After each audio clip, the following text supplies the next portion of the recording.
Everyone, আজকে আমরা যাচ্ছি দৌড়াচ্ছে, অনেক লেট হয়ে গেছে। আমরা যাচ্ছি আজকে মুভি দেখতে। মামামকে সকালবেলায় স্কুল থেকে এনে, আজকে তো 15 আগস্ট, তো স্কুল থেকে এনে মামামকে মার কাছে রেখে দিয়েছি। তো সকাল থেকে মার ওখানেই ছিল। আর আমাদের 5:30 দিয়ে শো। রাজারহাটে কি একটা সিনেমা হলে টিকিট কেটেছে, সব হাউসফুল। সো এখন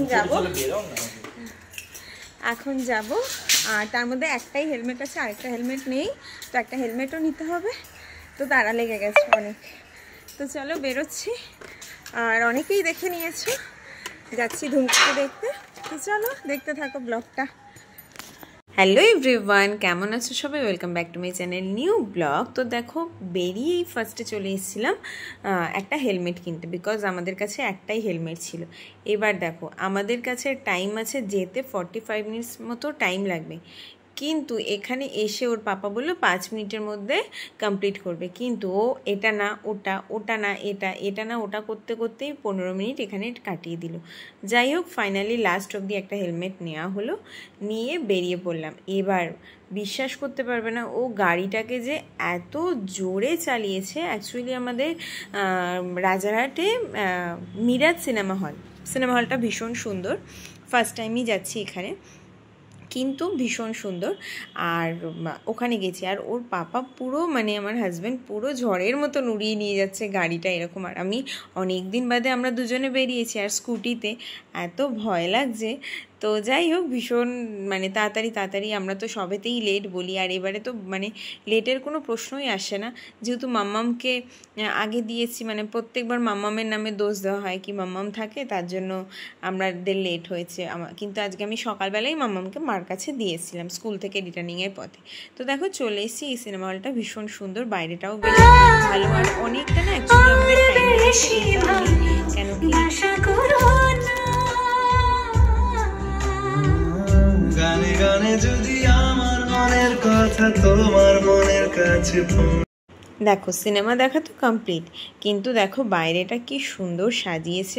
যেহেতু 15 আগস্ট, ভীষণ সুন্দরভাবে সাজিয়েছে। আর খুব ভালো লাগছিল দেখতে। এটা মনে হয় ব্রেকের টাইমে, সো আমরা একটু দেখলাম আর পাস্তা খেয়েছিলাম। খুব ভালো সাজিয়েছিল। কিন্তু জানি না, এত মুভিটাকে নিয়ে এত পপুলেশন চলছে, কিন্তু মুভিটা সত্যি কার কার ভালো লেগেছে একটু সত্যি কমেন্ট করো যারা দেখেছো মুভিটা। অ্যাকচুয়ালি দেব শুভশ্রী জুটিটাকে নিয়েই ওরা এত কি বলবো, এত বছর পরে যেহেতু দেব শুভশ্রী আবার ফিরে এসছে, তার জন্যই হয়তো মুভিটা এত কিন্তু সেরকম সত্যি কথা বলতে আমার একটুও ভালো লাগেনি। সেরকম একটুও ভালো লাগেনি, মনে হলো ফালতু গিয়ে আমি দেখলাম। এত সবার মুখে ইমোশনাল, এত এই সেই হ্যান ত্যান, সবাই কেঁদে কেটে বেরোচ্ছে, এরকম একটা সবার ব্লগেই দেখছি। কিন্তু আমার আমি নিজে ভীষণ ইমোশনাল, কিন্তু আমার একটুও মনে হলো না ইমোশনাল কোনো মুভি বা কিছু না আছে, অ্যাকশান না আছে কিছু। আমার একটুও ভালো লাগেনি। কার কার সত্যি সত্যি বলো কেউ যে মুভিটা দেখার পরে কেমন লাগলো। বাট আমার সত্যি কথা একদম ভালো লাগেনি। তো যাই হোক, এখানে দেখো বাচ্চাদের একটা সুন্দর প্লেগ্রাউন্ড ছিল। তো ভাবছিলাম মাম্মামকে যদি আনতাম ভালো লাগতো। তো চলো আমরা দেখে এবার বেরোচ্ছি। আর চলো বাই।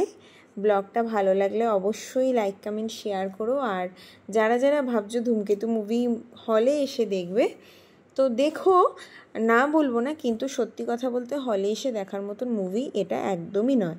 আর যারা দেব শুভশ্রীকে ভালোবাসো, আমারও ভালো লাগে দেব শুভশ্রীকে, কিন্তু হলে এসে দেখার মতন মুভি এটা একদমই নয়। আর কি বলবো, চলো বাই। ব্লগটা এখানেই এন্ড করলাম। ভালো লাগলো অবশ্যই লাইক কমেন্ট শেয়ার করো।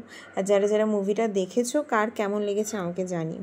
চলো বাই, বেরিয়ে পড়লাম। বাই বাই, গুড নাইট, আর হ্যাপি ইন্ডিপেন্ডেন্স ডে। সবাই খুব খুব খুব ভালো থেকো, সুস্থ থেকো। দেখা হবে নতুন একটা ব্লগে। আজকের মতন এখানেই বাই। চলো বাই।